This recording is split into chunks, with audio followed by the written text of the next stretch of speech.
देखिए बच्चों, आज क्लास 10th एक्सरसाइज 11.1 का क्वेश्चन नंबर 8 स्टार्ट कर रहे हैं।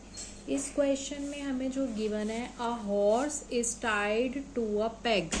पेग का मतलब होता है किसी खूटे से बंधा हुआ है एक horse and one of the corner of the square shape grass field.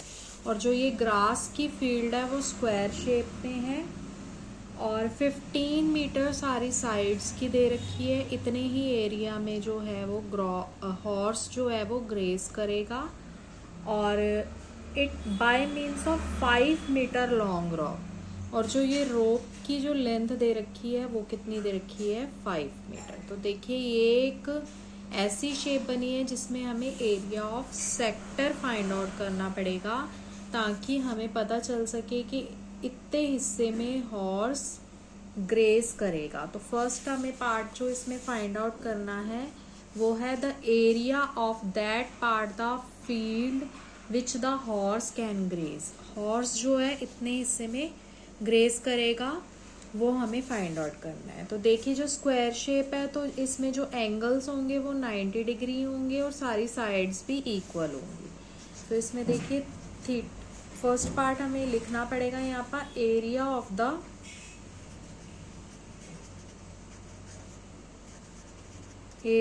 The part horse can grace.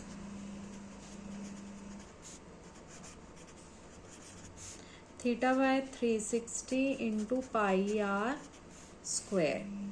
तो थीटा 90 है बाय 360, पाई की वैल्यू 3.14 गिवन है इस क्वेश्चन में। और आर की वैल्यू जो रेडियस है वो जितनी इसकी लेंथ है रोप की वो हम लेंगे, यानी कि 5 इंटू 5। इसे अब कटिंग करेंगे, 9 4 ज़ा, यहाँ 100 आएगा, 5 20, 5 4 पे और यहाँ 1 5 7 एंड 2। तो हमारे पास बचा 157 बाय 8 इतना बचा। अब इन दोनों को जब हम डिवाइड करेंगे तो जो हमारा आंसर आएगा वो आएगा 19.625 सेंटीमीटर स्क्वायर। तो ये हमारा फर्स्ट पार्ट सॉल्व हो चुका है। जब 5 मीटर लॉन्ग रोप होगी तो हॉर्स कितना पार्ट को ग्रेस कर पाएगा। अब सेकंड पार्ट हम सॉल्व करेंगे। सेकंड पार्ट में है, अब जो रोप की लेंथ है पहले हमें 5 मीटर दे रखी थी, अब लेंथ ऑफ रोप जो है वो 10 मीटर हो गई है। ये देखिए पहले हमें 5 मीटर रोप तक लेना था, अब पूरा का पूरा 10 मीटर रोप पे इतने हिस्सा ग्रेस करेगा हॉर्स, वो हमें फाइंड आउट करना है। तो इसमें भी सेम फॉर्मूला लगेगा, theta by 360 into pi r square, 90 by 360 into pi की वैल्यू 3.14 और आर की वैल्यू इसमें 10 इंटू 10 ले लेंगे। पॉइंट हटाएंगे, यहाँ 1/4 आ जाएगा और यहाँ ये 100 से 100 कट जाएगा, यहाँ आएगा 157 बाय 2। तो इसे अब हम डिवाइड कर लेते हैं, 157 बाय 2, 2 7 ज़ा 14 एंड 2 8 ज़ा 16, 78.5 जो है इसका आंसर आएगा कि लेंथ ऑफ द रोप अगर 10 मीटर होगी तो हॉर्स जो है कितना एरिया ग्रेस करेगा। लेकिन अब क्वेश्चन में हमें दिया गया था increase in the grazing area, मतलब कितना ज़्यादा इंक्रीज होगा तो वो हमें दोनों को माइनस करना पड़ेगा। जब 5 मीटर रोप थी तो ये एरिया ग्रेस कर रहा था और जब 10 मीटर रोप थी तो इतना एरिया ग्रेस कर रहा था। अब इंक्रीजिंग हम कैसे निकालेंगे इसकी, यहाँ लिख देंगे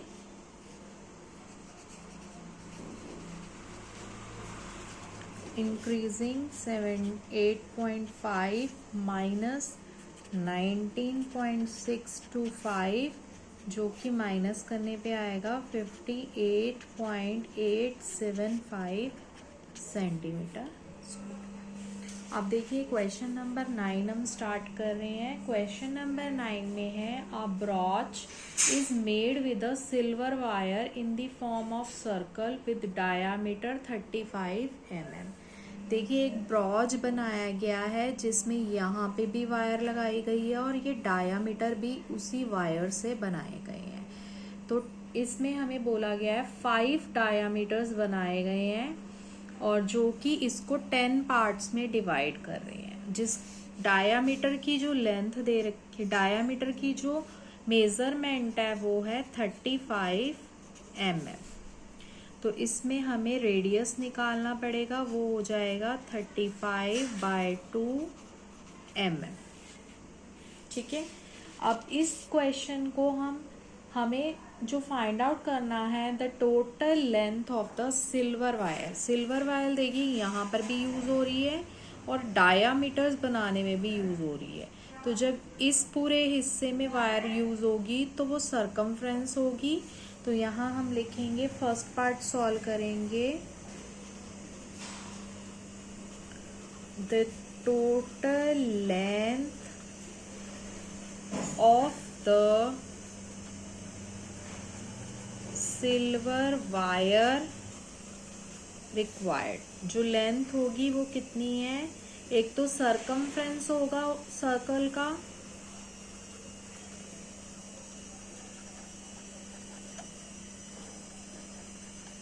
और 5 डायामीटर है तो 5 × d कर देंगे। तो सरकमफ्रेंस का फॉर्मूला होता है 2πr, 5 × डायामीटर्स हैं 35। अब इसे हम सॉल्व करेंगे। देखिए पहले 2πr लगाना पड़ेगा, तो 2 × पाई 22/7 ही लेंगे क्योंकि इसमें हमें गिवन नहीं है। 22/7 और r हमारा है 35/2। डायामीटर 35 था तो रेडियस 35/2 होगी और 35 को 5 से मल्टीप्लाई करेंगे तो 175 आएगा। कटिंग करेंगे 2 11 सा एंड 7 5 था, यहाँ आ गया 55 को 2 से करेंगे 110 प्लस 175 जो कि आ जाएगा 285 mm।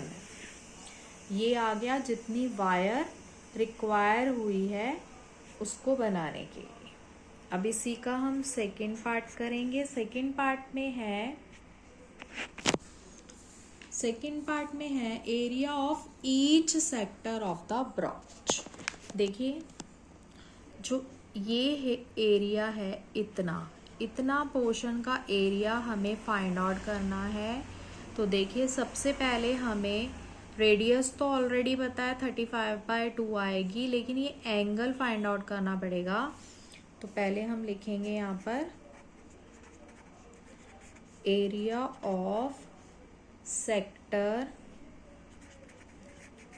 ईच, क्वेश्चन में है each sector of the brooch. Area of sector, area of each sector of brooch. तो इसमें हमें जब फॉर्मूला तो है θ/360 × πr², लेकिन जब थीटा निकालना है तो थीटा जो होगा वो कैसे निकलेगा। थीटा होगा हमारा 360 और कितने पार्ट्स में वो डिवाइडेड है, वो है 10 में। तो जो थीटा आएगा वो 36 डिग्री आ जाएगा। अब इसे अप्लाई कर देंगे, θ/360, पाई की वैल्यू 22/7 और जो रेडियस है वो है 35/2 × 35/2। 0 नहीं कटेगा, 36 10 पे, 2 1s 2 1 2 5 5 7 7 7। इसमें और कुछ नहीं कट पाएगा, तो इसमें आ जाएगा हमारा 11 को 35 एंड 4। तो इसे जब सॉल्व करेंगे तो हमारा आंसर आएगा 96.25 mm।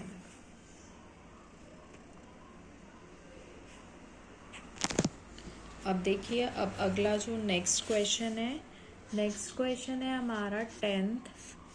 इसमें हमें फिगर जो दे रखी है एक अम्ब्रेला की दे रखी है। An umbrella has 8 ribs which are equally spaced, assuming umbrella to be flat circle of radius 45 centimetre.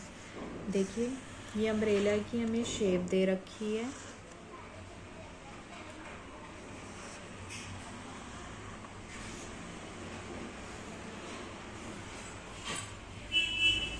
और इसमें जो हमें रेडियस दे रखी है, रेडियस है वो दे रखी है हमें 45 centimetre. Find the area between 2 consecutive ribs of the umbrella. अब एरिया ऑफ सेक्टर ही हमें फाइंड आउट करना है। इसमें भी area of sector theta by 360 into pi r square. तो देखिए थीटा इसमें वही निकालना पड़ेगा। थीटा कैसे आएगा इसमें, 360 और पार्ट्स कितने में डिवाइडेड है, वो है 8 में। तो 360 को 8 से जब डिवाइड करेंगे तो 45 डिग्री का इसका थीटा आ जाएगा। तो यहाँ हम थीटा लगा देंगे 45, 360, पाई की वैल्यू है 22/7 और आर हमें गिवन है क्वेश्चन के अंदर ही 45 इंटू 45। सॉल्व करेंगे 9 5 ज़ा 9 4 ज़ा 2 1 ज़ा 2 1 ज़ा एंड 2 2 ज़ा 5 9 ज़ा 5 4 ज़ा। और इसमें कुछ भी कटिंग नहीं होगी और नीचे हमारा आ जाएगा 28। ऊपर है 5 इंटू 11 इंटू 9 इंटू 45। देखिए इसे जब सॉल्व किया जाएगा तो आंसर जो आएगा 795.5 और सेंटीमीटर स्क्वायर आ जाएगा। अगर वीडियोस पसंद आ रही हैं तो प्लीज़ इस चैनल को लाइक एंड सब्सक्राइब कीजिए।